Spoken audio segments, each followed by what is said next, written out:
অসাধারণ টেস্টের এঁচোড় চিংড়ি নিয়ে এলাম আজকে এঁচোড় চিংড়ির একটি নতুন recipe. Hello everyone, welcome my channel. শুরু করছি একটি নতুন ভিডিও। আজকে আমি বানাচ্ছি এঁচোড় চিংড়ি। প্রথমে এঁচোড়গুলোকে কেটে আমি একটু গরম জলে বসিয়ে নিয়েছি।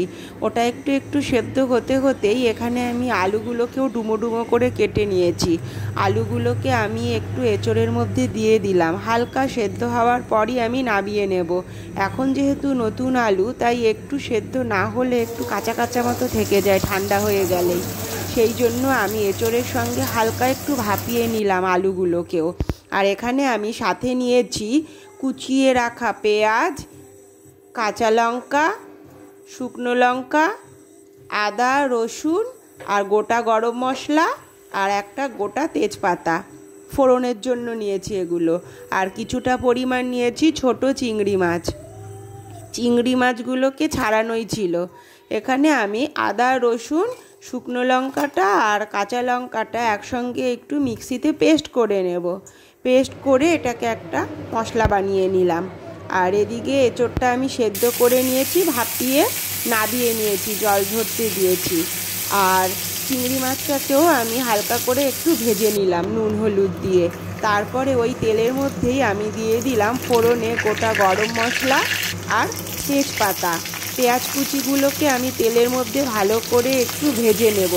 হালকা হালকা ভেজে নিয়ে তারপরে আমার মশলাটাকে দিয়ে দেব। মশলার সঙ্গে একটু জল দেব, যাতে মশলাটা ভালো করে কষানো হয়, না হলে কাঁচা কাঁচা গন্ধ ছাড়বে।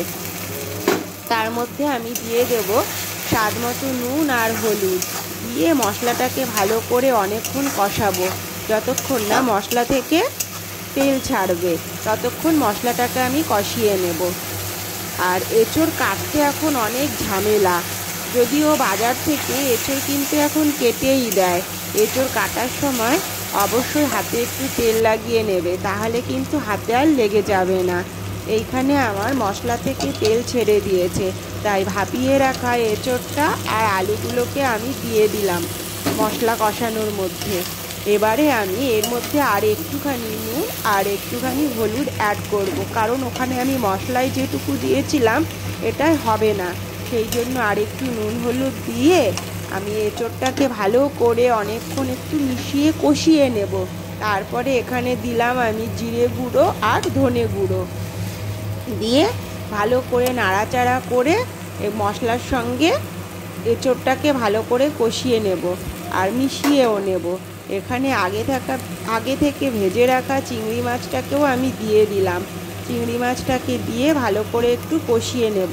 তারপরে আমি এইখানে একটু গরম জল করে রেখেছিলাম, হালকা উষ্ণ গরম জল। এখানে আমি কিন্তু এমনি কাঁচা জল অ্যাড করিনি, এখানে হালকা উষ্ণ গরম জল দিয়েছি।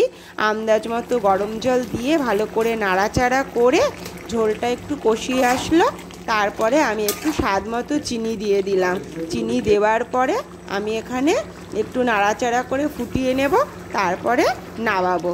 কেমন লাগলো তোমাদের ভিডিওটি? ভালো লাগলে লাইক, কমেন্ট, শেয়ার, সাবস্ক্রাইব করো। Thank you, take care, bye by.